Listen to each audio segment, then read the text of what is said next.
Hello，大家，灵魂重生第10集。上一集啊，我们经历了一整集的悲伤，一整集的悲剧。Cam 终于知道了他当初和女鬼是如何结下恩怨的。而在送走了婆婆，送走了2个小孩之后，Cam 决定离开了帕兰。现在我们继续来看看事态究竟会如何发展吧。Cam 跟帕兰真的就此错过了吗？还有他的诅咒到底该怎么解决？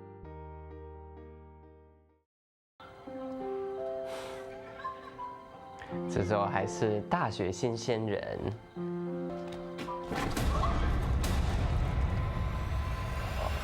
哦，เกือบแล้วมึง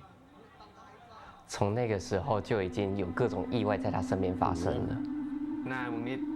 หมองยังกระโดดเล่นของ。不过 Jet 刚才是在意外发生前就已经冲向 Cam 了耶，所以他是早就预知了吗？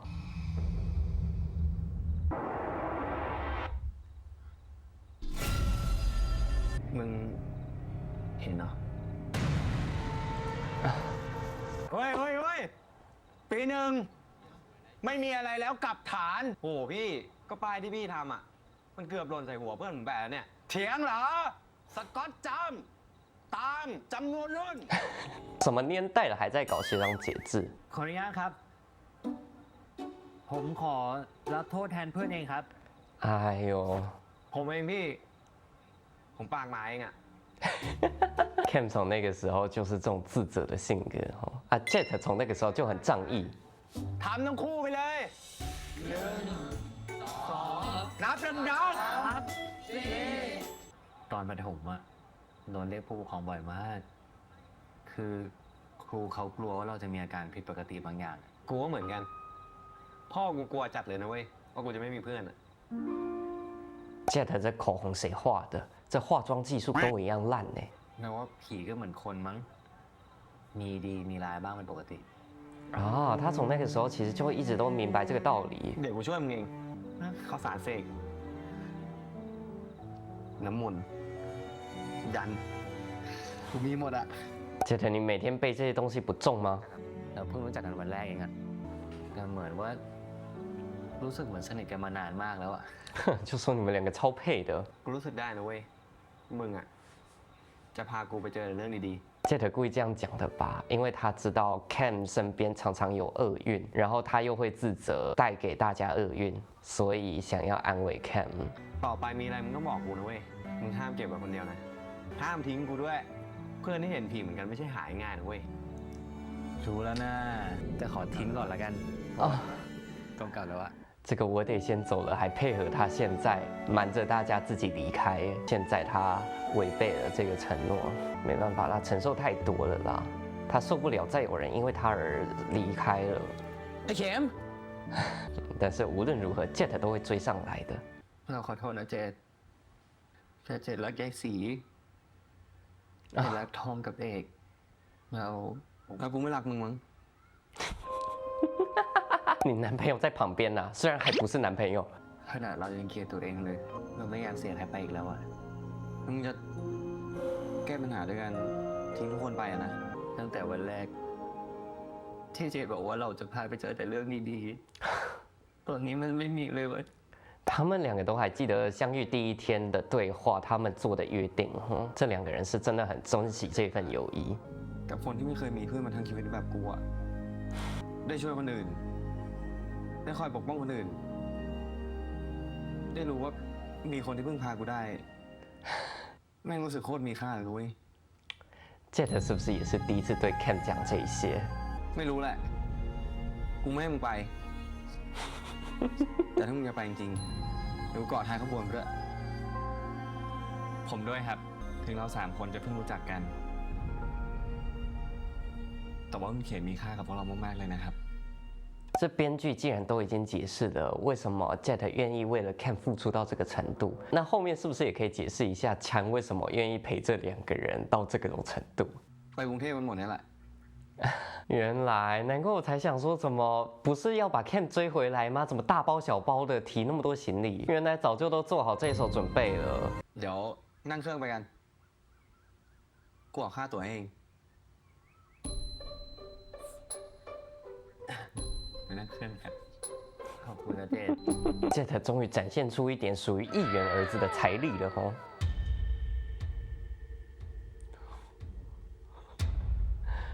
啊，这不就是他们那时候租的公寓吗？为什么要拍成这样？ เดี๋ยวเรานอนข้างล่างเอง เจกับชานอนข้างบนได้เลยนะ โอ้ยขนาดนี้แล้วคุณเข็ม ผมนอนข้างล่างเองครับ ที่ได้จากพ่อครูมานี่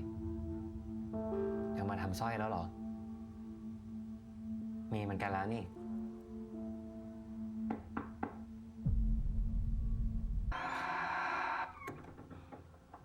ไงเจ๊ป้าแกว่าไง ป้าแกเป็นเอติสอะเลยไม่อยากให้ตั้งศาลพระภูมิหน้าหอ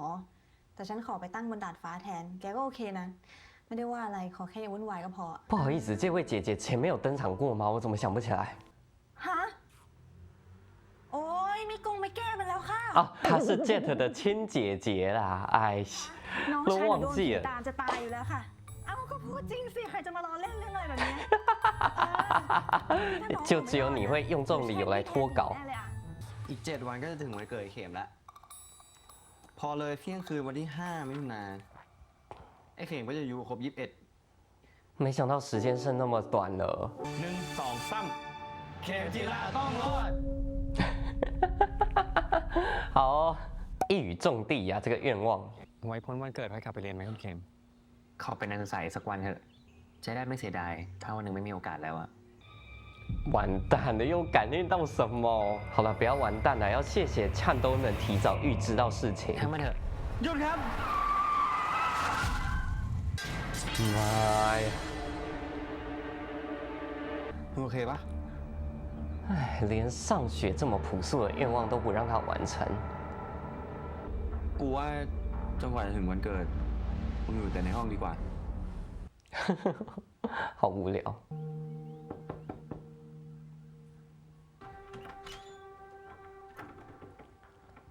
你们应该要约定好一个敲门暗号啊！ โปรดรายงานสถานการณ์ เป้าหมายปลอดภัย พร้อมส่งต่อหน้าที่ให้บอดี้การ์ดหมายเลข เฮ้ย กูต้องหมายเลข 1ดิ 哎呦，你们怎么这么好，还想让 Kim 开心一点呢？ 2 ให้สัมภเวสีทั้งหลายทั้งปวง ช่วงนี้ผมต้องขอความกรุณาทุกท่านทุกตน ไม่เข้ามาในเคหสถานแห่งนี้ด้วยนะครับ เขียนเปเปอร์ส่งเขาเลยไหม บอกเขาว่าเดี๋ยวทำบุญใหญ่ไปให้ก็พอ 太长篇大论了是吧？ อุ้ยอ่ะ ผมให้กูบ้าง 嗯，太可爱了，本来想逗他的。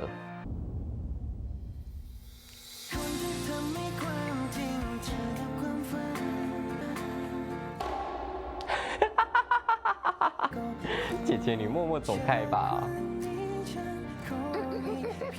哎， จะพรมกันอีกนานมะ คุยกันเสร็จยังอะนี่เราต้มบะหมี่ไว้ให้อะสดต้มยำเปรี้ยวๆ จะได้สดชื่น เลิศมากอะกำลังหาอะไรมาตัดหวานอยู่พอดีเลย ทุติยัมปิอิมังสิตังอธิษฐามิ 哦，哇，这法师也是心脏够大颗的，赶来接这门生意， จุติ 面不改色的继续吟唱。 เจนเตรียมห้องรับรองไว้ด้านล่างแล้ว เผื่อว่าจะไปพักดื่มน้ำ ฉันมีธุระด่วน ฉันต้องรีบไปก่อน 快逃！看来刚刚的面不改色也是装的。他至少完成他的任务了啦，确实不是每个法师都能像帕兰参与到这种程度，不是每个都是 Cam 的男朋友。 ครับคุณพ่อ ไม่มีอะไรน่ากลัวเลยครับมีพวกครูก็อยู่ด้วยใช่ไหม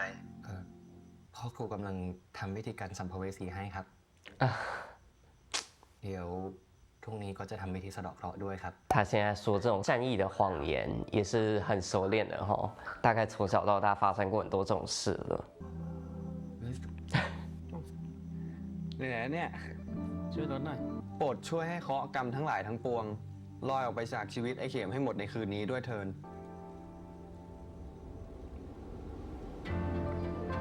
即便黑夜漫长，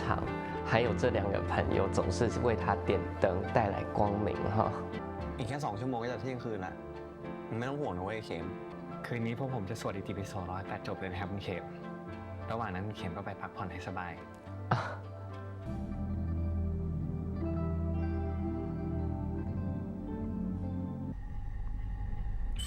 哎呀，哦，还是直接来了。 จนถึงสุดท้าย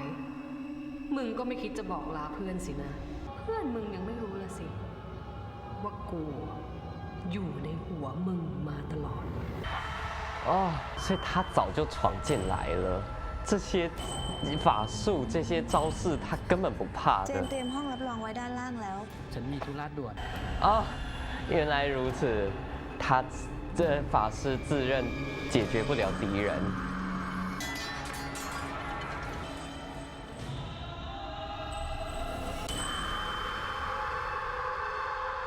จงมีให้ถึงวาระสุดท้าย แล้วกูจะทำลายมึงให้สิ้นซาก 这女鬼啊，你这样就知道你是在破坏一个多么好的人的人生了，你不惭愧吗？ สุขโตโลกวิทูตอนุตตโลปุริสธรรมสารติสัทธา 对，结果他们还在这边做无用功。 สามีจิปฏิปันโนภควโตสาวกสังโฆยะทิทังจัตตาริ 哎呀，你说爬兰会不会赶到曼谷来扭转局势呢？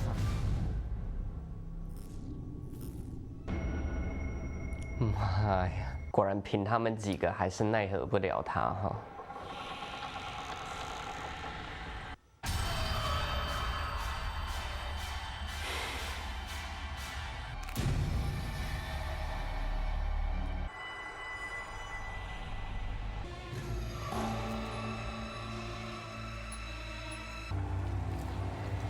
话说你们顶楼还有监视器啊？哟，灵巫师给的东西力量这么强哦！ ติดแล้วครับคุณเจตอุ๊ยอะไรวะ คุณเจตครับ คุณเข็มหายไปแล้ว ชิบหาย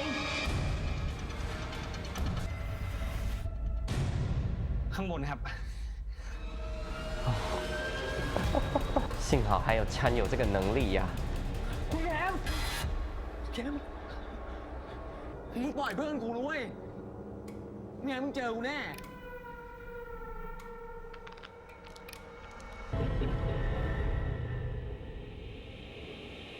คุณแคม结果没有奇迹发生吗？啊，哈？你怎么能忍住到现在还不去找他呢？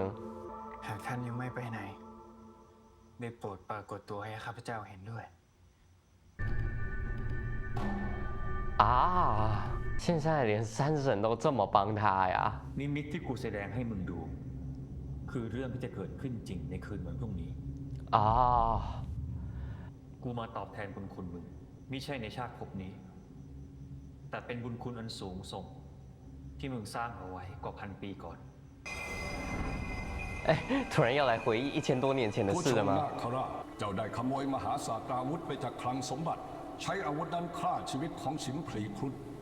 แม้นมันได้ฆ่าลูกชายของเจ้าก่อน ก็ถือเป็นการกระทำที่เกินกว่าเหตุ ข้าพร้อมจะรับผิด เจ้าจะถูกทำลายดวงจิตไม่ให้หลงเหลือไปวนเวียนอยู่ในวัฏสงสารใดได้อีก ช้าก่อนพระเจ้าค่ะ 即便是神，你也逃脱不出这种业力复仇的轮回哈。 ข้าคือพุทธคิน เป็นผู้เฝ้าประตูคลังสมบัติแห่งเมืองบาดาลเช่นกัน 哎呦， และเป็นต้นเหตุของเรื่องนี้ เจ้าพูดอะไร อย่าได้พบกดเช่นนั้นเลย ข้าเองมีเรื่องบาดหมางขุ่นใจกับพวกครุฑเป็นการส่วนตัว จึงได้ออกอุบาย เป่าหูให้ท่านพี่ขโมยมหาสัตราวุธออกอาละวาด ลูกของเจ้าบำเพ็ญตนเป็นอย่างดี เขาได้ไปเกิดใหม่ในสวรรค์ชั้นนิมมานวรดี หากเจ้ายังมีดวงจิตอยู่ เจ้าจะได้พบลูกชายในสักวัน 啊， แต่หากทำเช่นนี้ เจ้าเองก็อาจจะต้องได้ไปเวียนว่ายตายเกิด ก็ยิ่งดี ข้าเบื่อชีวิตที่ได้แต่เฝ้าสมบัตินี้เต็มทนแล้ว 神仙那一成不变的日子过得太腻了，所以就去体验人间的喜怒哀乐悲苦了。 เราจะส่งพวกเจ้าสองตนไปยังโลกมนุษย์ผู้ชงนาคราชเจ้าจะถูกริกคืนอิทธิฤทธิ์กลายเป็นเพียงงูดำแล้วเริ่มบำเพ็ญเพียรเสียใหม่ 哦，难怪他脸上那么多鳞片。 เสียสละตนทำคุณประโยชน์แก่คนหมู่มากในทุกภพเพื่อตอบแทนความสูญเสียที่เกิดขึ้น 啊，没想到帕兰的灵魂原先居然是一名神仙呐、虽然感觉不是什么高等的神职就是了。难怪那个时候山神见到帕兰就感觉好像见到旧相识一样。 ข้าพเจ้าระบายไม่ได้ เดิมทีอาวุธนี้ก็เป็นของมึง กูแค่เพียงนำมาคืนให้มึงก็เท่านั้น เรารู้ว่าที่มันพูดก็เพื่อจักช่วยเจ้า 哎， ถ้านั้นแล้วไซเหตุใดท่านจึงตัดสินใจเช่นนั้น เราสัมผัสได้ถึงความปรารถนาในใจลึกๆว่าผู้ชคินต้องการความรัก ความรักที่ไม่อาจได้รับเพราะมันเสียสละชีพตนเพื่อคุ้มครองเจ้า เราจึงได้ให้พรแก่มันไปแล้วว่า ไม่ว่าภพชาติใดมันจะถูกรักใคร่จากทั้งมนุษย์และทวยเทพเสมอ 难怪他现在这么受爱戴，长着一张帅脸是吧？不分男女老少都爱他。 หากมึงจักใช้ ก็จงคิดให้ดี การอนุที่มึงใช้ หาใช่ว่าจักทนได้ กูตอบแทนบุญคุณมึงได้เพียงเท่านี้ ที่เหลือ ก็สุดแท้แต่บุญกรรมของมึง 天神不能干预人间的事情太多哈。不过说真的，有天神的帮助，还有神器，这已经算外挂了吧？那女鬼会想到这一世居然遇到外挂吗？重新拿出手机来。 กูมีเรื่องให้มึงช่วย 帕兰为了 Cam 已经做了好多他原本不会做的事情了。 มือนี้เป็นวันดี วันนี้เป็นวันเฮา 这是你平常积累的好人缘呐、大家都为你祝福。虽然他们也帮不上什么忙哈。 ถึงบ่มีใยสี ผมกับชาวบ้าน ก็ปลุกขวัญกันเองได้ 哦，想要让他安心出勤。 ชาวบ้านทุกคน ก็หักแพงพระครูคือกัน 嗯哼。 มาเด้อควันเอ่ย เข็ม เข็ม 你敲门啦！哎，不要这样啦！那 Jet 跟찬好不容易给他设下的结界，你这样破掉，很不给他们面子哦。 เข็ม 嗯，对，话说 Jet 跟찬总不在。哎呀，又被拉到这个异空间来了。 อยากยอมแพ้หรือยัง กูอยากรู้นัก ว่ามึงจะทนได้อีกสักกี่น้ำ ให้เพิ่งยอมแพ้ได้เข็ม พี่จะพาเข็มกลับมาเอง 哦，帕兰可以帮忙。 ได้ยินไหมเข็มพี่อยู่ไหน 下意识会叫他屁哈。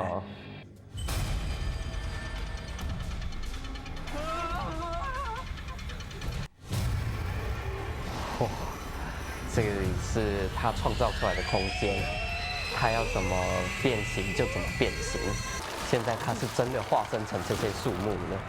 这些树根、树干全部都是他的四肢。 มึงเห็นฤทธิ์กูแล้วหรือยังกลางวันมึงจักต้องเจอแต่เรื่องชิบหาย กลางคืนมึงก็จักต้องฝันร้ายเช่นนี้ไปอีกทุกคืน ทุกคนรอบกายมึงจักต้องชิบหายวายวอดไปด้วย เลือกสิเข็มจีรา 你也知道他是看杰拉，而不是当时说谎害了你的小女孩。那你真的对他复仇还有意义吗？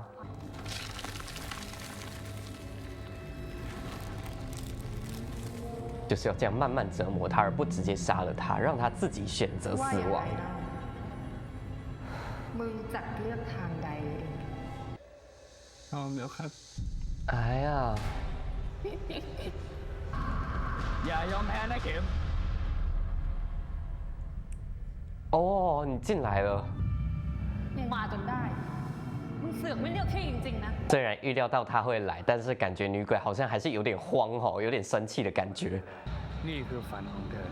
เธอจะหยุดมันเมื่อไหร่ก็ได้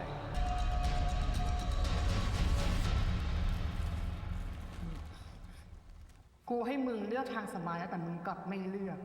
ต่อแต่นี้ อย่าหาว่ากูไม่ปราณีมึงอีก 我还不得谢谢你给了我一条死亡的选择嘞。 ผมยอมแพ้แล้ว ไม่อยากมีชีวิตต่อไปอีกแล้วไอ้เสียมเธอต้องมีชีวิตรอดต่อไป เพื่อเพื่อนของเธอ เพื่อพ่อกับแม่ เพื่อฉัน 帕兰其实有点慌哦，连续讲了这么多卖，但是强行镇定自己，因为他得安抚眼前这个人。 เราต้องอยู่ด้วยกันในชาตินี้ เราจะต้องกลับมาอยู่ด้วยกันอีกครั้ง 所以这个空间并不是那个女鬼创造的空间，其实是那个 Cam 他自己的梦境，他脑海里的空间。只是刚刚女鬼闯入，控制了这一切。唉，现在他的脑海里又充满了爱了，所以周围就亮起了。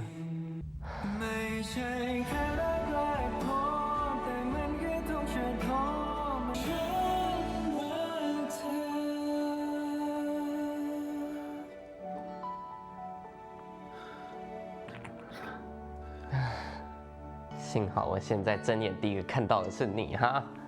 啊！原来你们刚刚弄完仪式啊！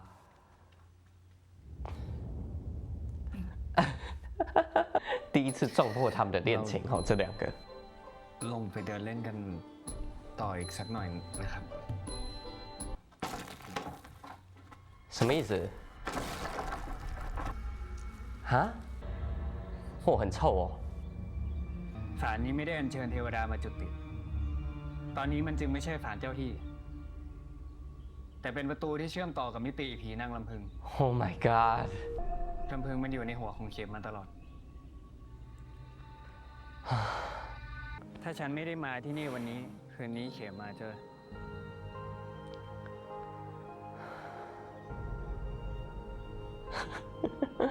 ที่ผ่านมาเราทำได้เพียงแค่ป้องกัน แต่ตอนนี้เราจะไม่รอรับมืออย่างเดียวอีกแล้ว เดี๋ยวรอให้คนครบก่อนแล้วกัน 看他掏出手机，大家好惊 มีโท 讶 ร。ศัพท์ด้วยเหรอครับ ถ้าพ่อครูใช้โทรศัพท์ ก็หมายความว่า โอ้ยแล้วทำไมต้องเป็นคนนี้อ่ะพ่อครู 什么东西？谁开着这么骚的跑车？你还来客串这一部剧啊？ มีอะไรให้รับใช้ บอกเลยนะครับโบร 好油腻呀、让我猜猜，他不会还曾经追求过剑吧？这集的主题啊，我觉得是生命的希望和意义。不只是 Cam， 其实 Jet 跟帕兰也都在思考同样的问题。本集一开始，先让我们回顾了 Jet 和 Cam 的最初相遇。他们初次见面就发生了一场意外 ，Jet 就给 Cam 救了下来。然后交换过眼神，他们就知道彼此是同道中人，两个人一见如故，就成为了朋友。Jet 也感受到了，原来能够帮助人是一件多幸福的事情。原来我也可以有鬼魂之外的朋友啊！这也让 Jet 接下来几年就义无反顾地陪着 Cam， 想要陪着他解决问题，保护他，守候他。除了 Jet 之外，帕兰也在山神的引导下知道了他的过去，他的前世身份。原来帕兰曾经是一位神仙呐、因为守着藏宝库的日子太无聊了，所以他选择成为人类，来这里来人世间体验爱。当山神把他们过去发生的这些事情告诉帕兰之后，帕兰似乎也想通了他人生的意义，于是他脱下了灵巫师的长衫，开始使用手机，离开村子，自己到曼谷去追求了 Cam。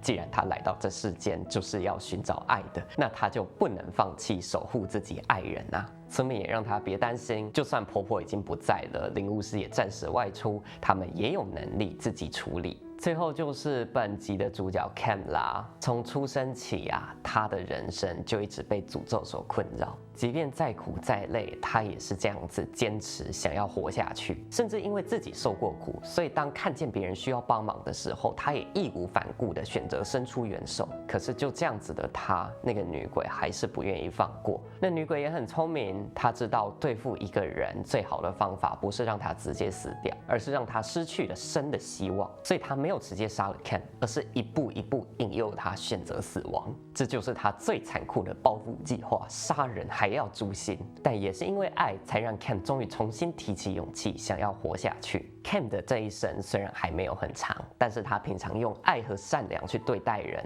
自然而然这份善意也回到了他自己身上，在紧要关头的时候拉了他自己一把，救了自己。所以说喽，虽然这样讲有点老掉牙了，但爱真的是很多事情强而有力的解药啊！困难的时候，想想身边那些我们爱的人和爱我们的人，也许我们都还能再撑一下下。